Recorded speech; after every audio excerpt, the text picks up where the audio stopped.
Hello everyone, Dana14 Prime here. Today I want to check out with you guys the Hasbro Takara Transformers Studios series Optimus Prime, as seen in Revenge of the Fallen. Voyager class figure, retails for $30. If you're interested in picking them up, check the links in the description below. The Studio series does come with these display backs, which are packed into the box there. So you can see Studio series number 5. Transformers over here on the side, got the Generations logo. And oddly, it's the forest scene where I think, isn't that where he gets killed in Revenge of the Fallen? So we're getting rid of that. Let me just show you how this line is coming together. I do really like what they're doing with the scale variation of the figures. Get Starscream there. He is Voyager class as well. You get a good couple inch difference. So I think that's pretty cool. Here we get Bumblebee. We know he was definitely a little dude. Most of Bumblebee. I can't always find all his parts. Stinger, basically same size as B. We get Grimlock out there. Get videos up on a lot of these guys, so you can check those out if you're interested. And then if we had Blackout, he actually comes even in between leader class, but a little bit shorter than Grimlock. So I think the scale variation that they're doing in the line is definitely as good as we've seen in recent history. So I do like that, even though this Prime is a smaller Voyager class figure. So let me just show you there also with the Voyager of the Last Night. You can see the big size difference. Some people complain about that because they think they're getting less toy for the money. There he is, Rodimus Generations leader class, just for some overall perspective. I don't mind it though. I think it's a tool they're using to fit it into the overall scheme of the lineup. And scale is always, it's a fun part of Transformers. It's never perfect, but it's a fun part of it. So I like the fact that they're playing with scale a bit more. And to do that, you either got to make the big guys bigger, which is hard and expensive, or you start playing with your Voyager and Deluxes and make them a bit smaller. And that's what they've chosen to do, and I don't mind it. One more comparison for fun. This is Dark of the Moon, Asia Premium Series 01U. It's Ultimate Optimus Prime, leader class figure. So that's what your traditional leader class Prime looks like. Not really to compare. This is a couple $100 figure. This is a $30 figure. But for reference, so let's do a bit of an overview of Prime. First, he does come with the 2 swords, which is cool. Great accessory, a lot of fun. Kind of everyone's favorite.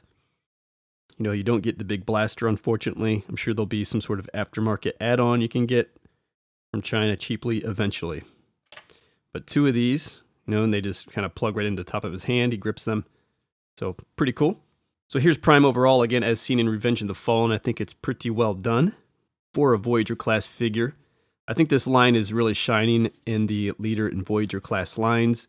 Deluxe, I think Deluxe overall with Transformers and Hasbro is going downhill. I mean, just they're falling apart, they're flimsy, they rely a lot on those little nubby plastic hinges, which don't stay together. So be it Power of the Primes or even Studio Series, I'm really not loving the Deluxe class figures, unfortunately, because I think in Titans Return and Combiner Wars, they were really good. So Voyager figure here, and he definitely holds up very, very well. I've had no issues really with anything popping off, coming loose, joints, everything feels really good. Deco, I think very, very good representation of Prime from that film. If we just jump in close here, I think they do a good job. They kind of stick to just keeping everything this gunmetal gray, which I think works, because you don't have mixed and match gray versus chrome or silver or something like that. So you might prefer silver in some parts, but I think just in terms of the overall look of the figure, it keeps it cohesive. I think that's good. The head sculpt paint is definitely very good. The blue eyes in there, and the gunmetal gray on the mask, and then off into the side. Nothing really going back through the helmet, but a good sculpt and some nice paint on it. Get some clear windows down into the chest, all the gunmetal gray through the center there. You do get some silver pipes here sticking out, which look nice in truck mode as well. And then again, it's kind of just dark gray plastic. Some areas darker here than the arms probably. But overall, just a dark theme, I'd say, to the figure versus using chrome or any really light accent paints at all. Down to the feet. The feet work pretty simple. I mean, just like these big kind of duck feet looking things. Could have done something to those, but they fit. So it's okay. Side there. This guy's got a pretty interesting transformation as well. I think there's the right degree of sophistication and transformation that's coming out of this line. Which is fun, kind of sort of a little challenging sometimes, particularly I think for younger kids, but even younger kids can figure this out. You know, my son's 7 and he can transform these things. He can transform Optimus, he can transform Grimlock. So they can do it. So quickly, articulation overall for the figure. And the head kind of runs into these shoulder pieces a bit, but it turns, I think, enough. It looks down a bit, though his head's set back a bit. It looks up a bit. Shoulders, I think this is all good through there, up there, bicep swivel, elbows 90 degrees, little pivot on the wrist, waist swivel, you know, basically kind of got like the ball joint stuff going on there. So good leg articulation. The knee there, it's got a swivel just above the knee there as well in terms of cut in the thigh. And then the feet, I think you get some ankle rock, some back and forth. So overall, pretty good articulation.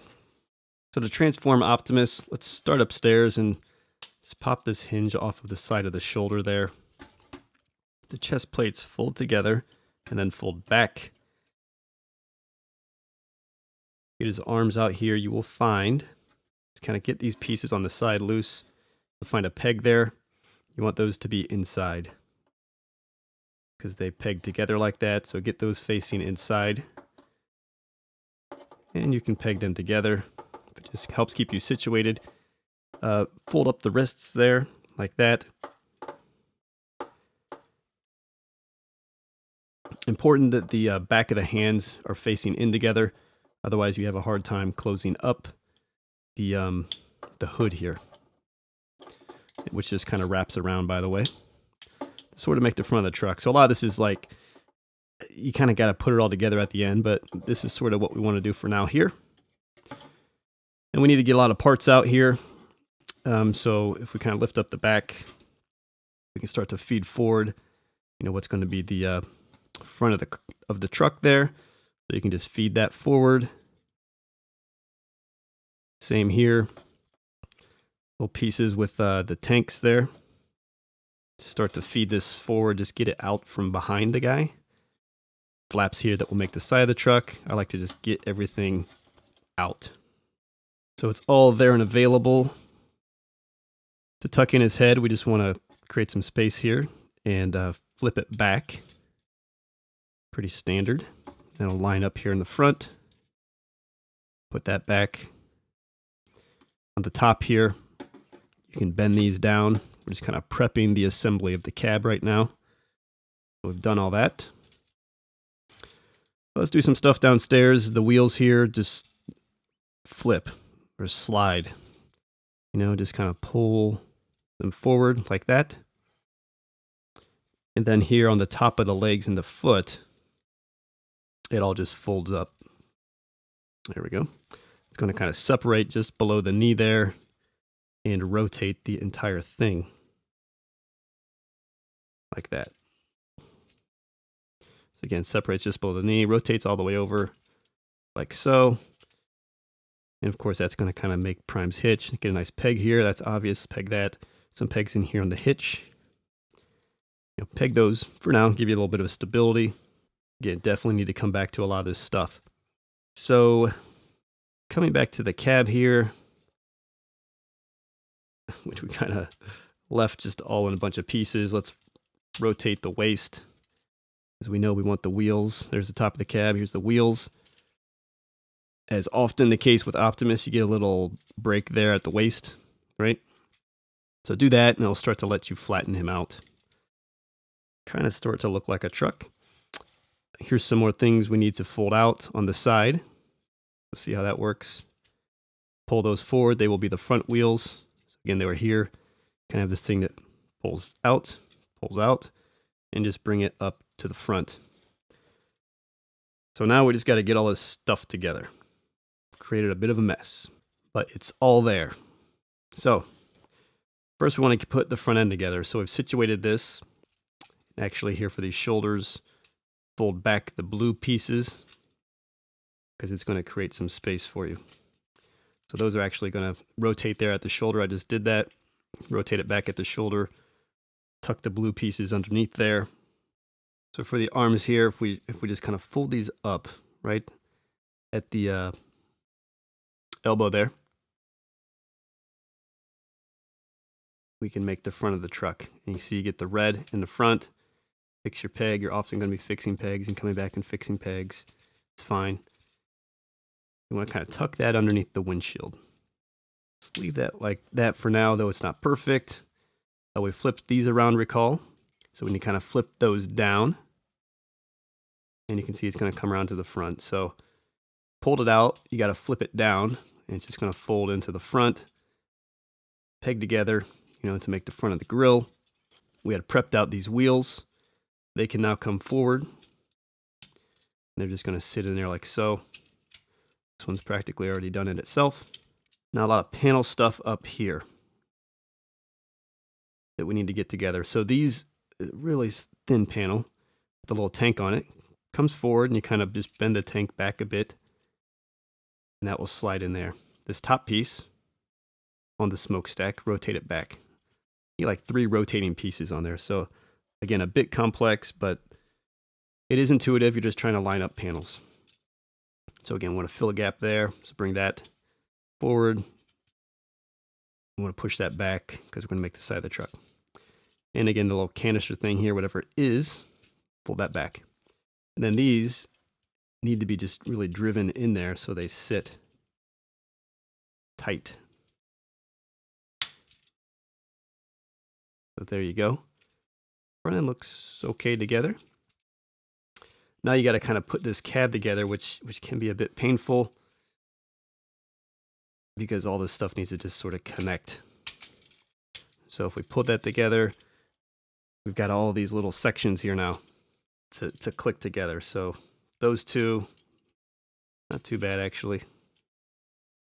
Just pull these down, these tanks down. Again, you've got like tabs on the top, tabs on the side, so it's a lot to line up. I think we've done that okay. And then this here rotates this way because there's a blue tab here, so it rotates this way. So the round section is up front, and it tabs in there. Again, here, pull that down. A little tab hole there, a little blue tab. Those go in there. So that's it. Now it's just a matter of a bit of cleanup for me, especially doing it behind the camera here. But that's basically going to be it. I'm just going to kind of close some of the gappage up. Be right back. So here we have Prime in his truck mode, and then just to compare him to the last night, you can see obviously smaller Voyager figure, smaller truck, but does still look good. You can see again, you get less chrome because they go for the darker all the way through the figure, so you don't get some of the nice chrome pop in truck mode that we often do on other Prime figures. You get various places you can peg these swords if you like. There's a peg here. I mean, this is the back of the figure in bot mode, if I didn't mention, so they can be stored there in bot mode just on his back. But you can put them up there facing either way. Should be kind of ridiculous, but you can do it. Back here actually is, I think, more the normal way to put them, and they fit in pretty well back here. Works pretty well with the figure. So that's okay. Then yeah, in terms of the truck, I think it's pretty sharp. It's pretty nice.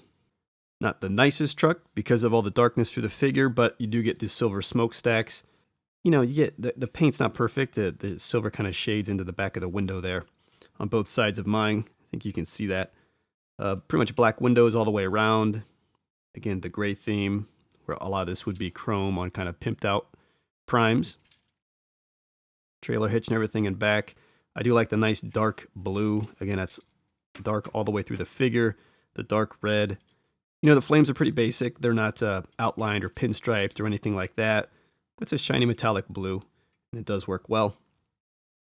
Wheels pretty basic. It's all black plastic. So it looks good. I mean, again, when you're bringing the figure all together, you're tempted to kind of squeeze it all together like this, and it will tend to just blow up in your hand. So you really got to kind of piece these things together and clean it up to get it looking nice. But yeah, I think it works pretty well. Smaller scale, but decent looking truck still.